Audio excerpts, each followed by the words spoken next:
One Story 92. 1 Timóteo. Tu, porém, homem de Deus, foge de tudo isso e luta o bom combate da fé. 1 Timóteo capítulo 1-6. Conforme o Evangelho da glória, do Deus bendito.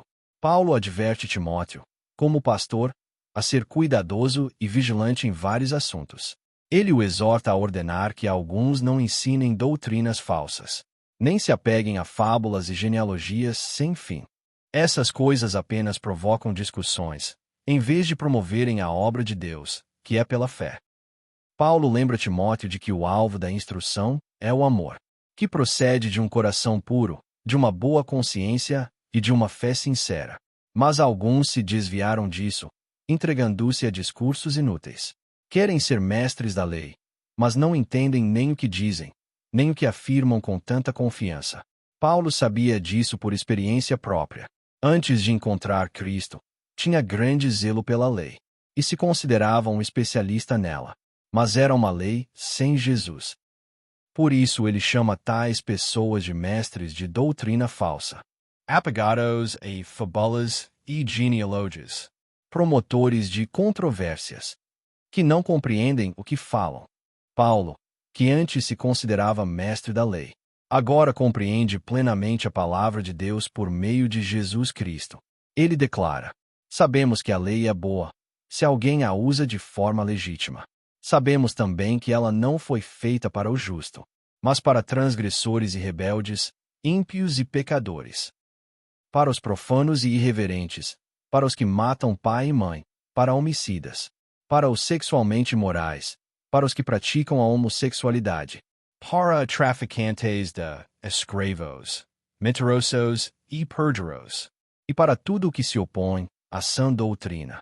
E agora, Paulo já não se apega à lei, mas segue o Evangelho da glória, do Deus bendito. Cristo Jesus veio ao mundo para salvar os pecadores. Paulo agradece a Cristo Jesus, nosso Senhor, que lhe deu forças, pois o considerou fiel e o designou para o seu serviço. Mesmo tendo sido blasfemo, perseguidor e insolente, alcançou misericórdia, porque agiu em ignorância e incredulidade, antes de conhecer Jesus como Filho de Deus. Esse é o fundamento do apostolado de Paulo. Um dia ele se opôs a Deus e perseguiu a Cristo. Mas, pela graça de Deus, graça transbordante de fé e amor que há em Cristo Jesus, ele recebeu misericórdia. E essa é a mensagem do Evangelho. Fiel é esta palavra, digna de toda aceitação. Cristo Jesus veio ao mundo para salvar os pecadores. Paulo chega a se gloriar em sua condição de pecador, não apenas como pecador, mas como o pior dos pecadores. Pois onde o pecado abundou, a graça superabundou.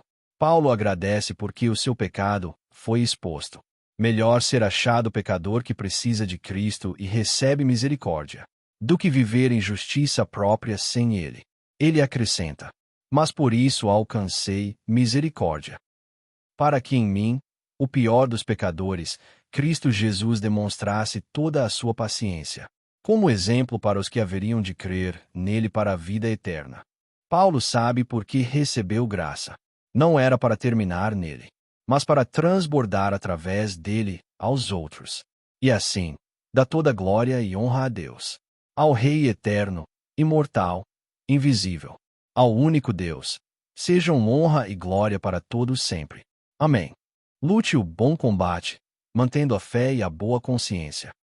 Paulo encarrega Timóteo de se apegar à profecia feita a seu respeito, para que, lembrando-se dela, lute o bom combate, mantendo a fé e a boa consciência. Alguns rejeitaram isso e naufragaram na fé. Por isso Paulo continua exortando Timóteo. Antes de tudo, recomendo que se façam súplicas, orações, intercessões e ações de graças por todos os homens, pelos reis e por todos os que exercem a autoridade. Por quê? Porque Deus deseja que todos os homens sejam salvos e cheguem ao pleno conhecimento da verdade. A salvação é inteiramente pela graça de Deus. Mas a vida após a salvação, uma vida de caminhada com Jesus, não se trata de ganhar mais do mundo, mas de lutar o bom combate da fé como filhos de Deus. Há um só mediador entre Deus e a humanidade, o homem Cristo Jesus. Deus é um só. E há um só mediador entre Deus e os homens, o homem Cristo Jesus. Não há nenhum outro nome debaixo do céu dado aos homens pelo qual devamos ser salvos. Jesus Cristo é plenamente Deus, o Filho de Deus. E ainda assim, plenamente homem, que veio para carregar a pena do pecado em lugar dos pecadores. Ele se entregou como resgate por todos. E Paulo diz que foi designado pregador e apóstolo para proclamar esse mesmo Cristo Jesus. A mulher deve aprender em silêncio e plena submissão. Paulo instrui os homens a orarem, levantando mãos santas, sem ira nem discussões. Mas quando fala às mulheres, ele diz que devem vestir-se com modéstia, com decência e discrição, não com penteados extravagantes, ouro, pérolas ou roupas caras, mas com boas obras, próprias de mulheres que declaram adorar a Deus. Isso é compreensível. Muitas sacerdotisas de religiões pagãs eram conhecidas por seus adornos excessivos, e Paulo alerta os crentes a não seguirem tais padrões. Mas então Paulo acrescenta: a mulher deve aprender em silêncio e com toda a submissão. Não permito que a mulher ensine, nem que exerça autoridade sobre o homem. Esteja, porém, em silêncio. À primeira vista, isso parece proibir qualquer liderança feminina na igreja. Mas Paulo dá instruções semelhantes em outros lugares. As mulheres estejam caladas nas igrejas. Não lhes é permitido falar. Estejam submissas, como também a lei diz. E mulheres, sujeitem-se cada uma a seu marido, como ao Senhor. Essas eram as realidades do contexto cultural da época. Tanto na sociedade judaica quanto greco-romana, as mulheres tinham posição social muito baixa. Não eram contadas em censos populacionais, recebiam pouca ou nenhuma educação, e muitas vezes eram tratadas como propriedade.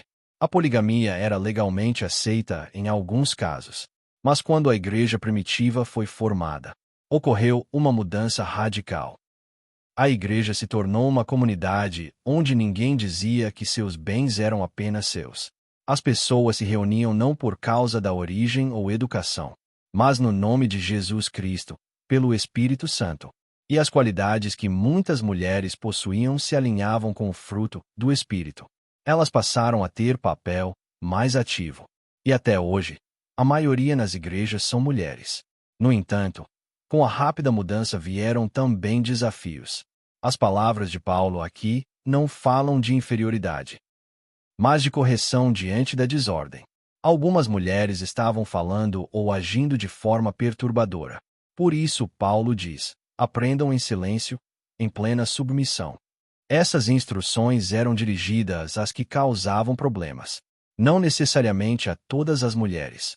A Escritura é uma só.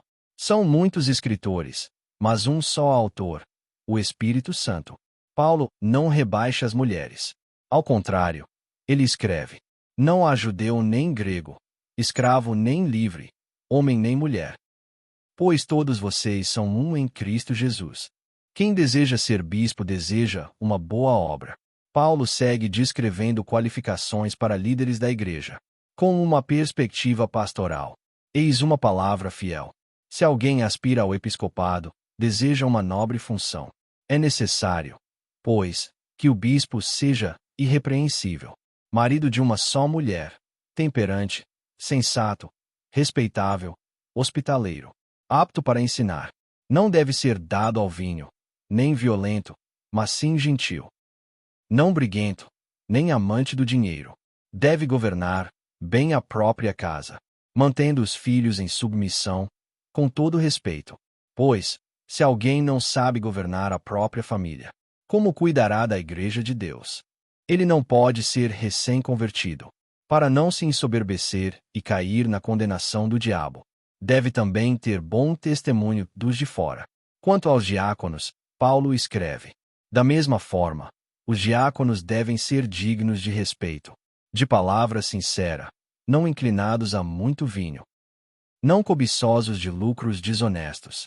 Devem guardar o mistério da fé com a consciência limpa. Antes, porém, sejam experimentados.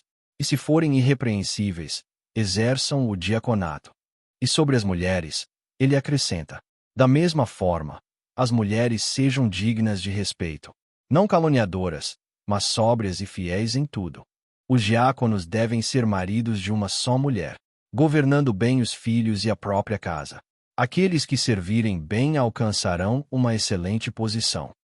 E muita confiança na fé em Cristo Jesus. É simples. Essas instruções giram em torno disto. Servir não diante dos homens, mas diante de Deus. Guardar o amor de Deus e a graça de Cristo no coração.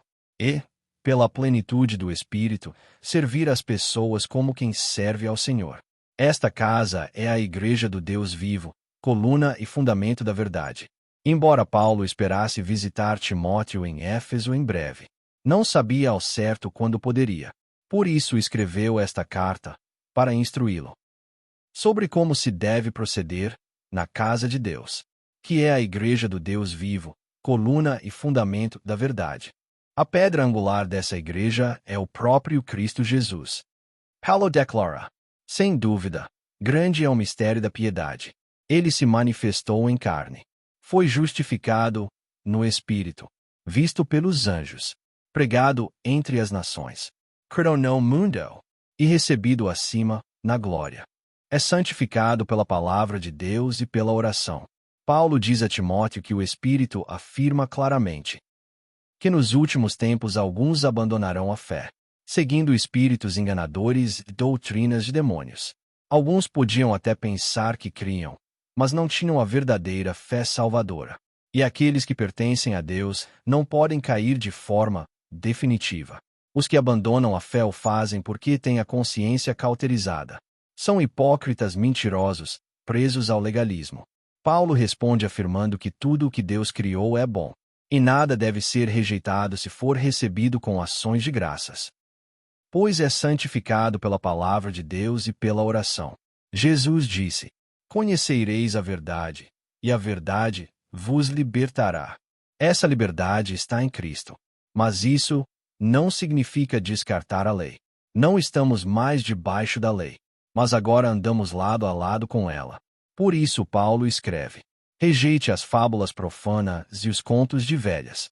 Exercite-se, porém, na piedade, pois o exercício físico tem algum valor, mas a piedade tem valor para tudo, porque traz promessa para a vida presente e para a futura. O treinamento legalista da carne é limitado, mas o exercício da piedade, o verdadeiro papel da lei, é proveitoso em tudo.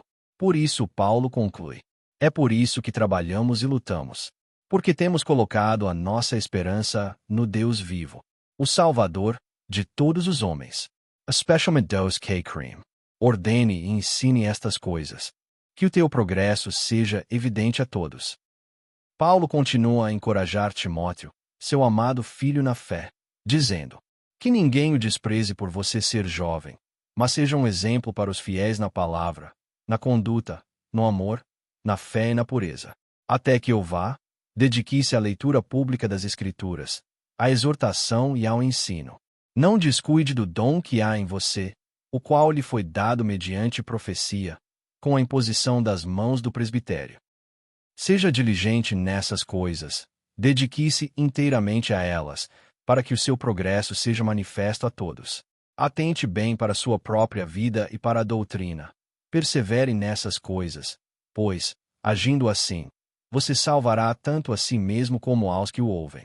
Cada palavra está carregada do amor sincero de um Pai espiritual. As boas obras são evidentes, e mesmo as que não são, não podem permanecer escondidas. Paulo então dá a Timóteo mais instruções pastorais com o coração de um pai. Ele diz: não repreenda com dureza o homem idoso, mas exorte-o como a um pai. Trate os jovens como irmãos, as mulheres idosas como mães, e as mais jovens como irmãs, com toda a pureza. Paulo dá orientações detalhadas sobre as viúvas. Uma verdadeira viúva, que ficou sozinha, deposita sua esperança em Deus, e persevera noite e dia em súplicas e orações. As viúvas mais jovens não devem viver para os prazeres. Os parentes das viúvas são responsáveis pelo seu cuidado. Ele estabelece diretrizes para o cadastro das viúvas, incluindo idade e reputação de boas obras. As viúvas não devem se tornar ociosas, fofoqueiras ou intrometidas. Por isso Paulo aconselha que as mais jovens possam se casar novamente. Mesmo depois de viúvas, não devem se apegar ao viver mundano, mas viver como mulheres que servem ao reino de Deus. Caso contrário, embora vivam, estão mortas em espírito. Paulo também dá orientação a respeito dos presbíteros, que naquela época eram como os pastores de hoje. Tanto Pedro quanto João se referem a si mesmos como presbíteros. Paulo enfatiza que os presbíteros devem se dedicar especialmente ao ensino e à pregação, e não podem ser culpados de pecado. Timóteo é exortado a manter essas questões livres de parcialidade e favoritismo. Não deve impor as mãos apressadamente, nem participar dos pecados dos outros. Deve manter-se puro, assim como o pecado é exposto no tempo certo. Também as boas obras se tornam conhecidas. Da mesma forma, as boas obras são evidentes, e as que não o são não podem permanecer escondidas para sempre. Tudo deve ser feito, não diante dos homens, mas diante de Deus. Paulo também fala aos escravos, dizendo que devem considerar seus senhores dignos de todo respeito, e, especialmente quando esses senhores são crentes, não devem ser tratados com desprezo, mas servidos ainda com mais fidelidade, como irmãos em Cristo. Mas você, homem de Deus, combata o bom combate da fé. Paulo alerta Timóteo sobre aqueles de mente corrompida, privados da verdade, que veem a piedade como fonte de lucro. Esses discutem, difamam e provocam contendas. Eles não aceitam os ensinamentos de nosso Senhor Jesus Cristo, nem a sã doutrina. Em contraste, Paulo diz: de fato, a piedade com contentamento é grande fonte de lucro. Contendas, ganância, difamações e maus pensamentos nascem de um coração que crê que este mundo é tudo o que há. Paulo continua: porque nada triximos para este mundo, e dele nada podemos levar. Por isso, tendo o que comer e com o que vestir-nos, estejamos com isso satisfeitos. Os que querem ficar ricos caem em tentação, em armadilhas, e em muitos desejos insensatos e nocivos, que mergulham os homens na ruína e na destruição. Pois o amor ao dinheiro é raiz de todos os males. E alguns, nessa cobiça, desviaram-se da fé e se atormentaram com muitos sofrimentos. O contentamento nasce da consciência plena de que esta vida é passageira e de que nossa verdadeira cidadania é no reino de Deus. Por isso Paulo diz a Timóteo: mas você, homem de Deus, fuja de tudo isso, e siga a justiça, a piedade, a fé, o amor, a perseverança e a mansidão. Combata o bom combate da fé. Tome posse da vida eterna, para a qual você foi chamado, e fez a boa confissão na presença de muitas testemunhas, até a manifestação de nosso Senhor Jesus Cristo.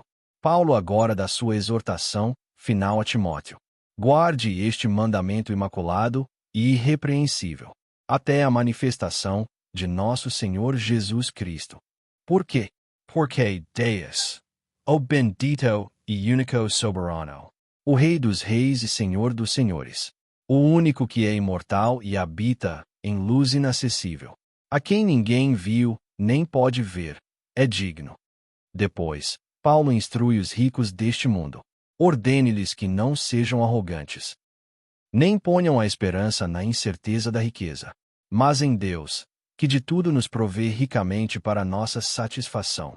Ordene-lhes que pratiquem o bem, que sejam ricos em boas obras, generosos e prontos para repartir. Dessa forma acumularão para si mesmos um firme fundamento para a era vindoura, e assim alcançarão a verdadeira vida. Com o coração de pai, Paulo diz: Timóteo, guarde o que lhe foi confiado.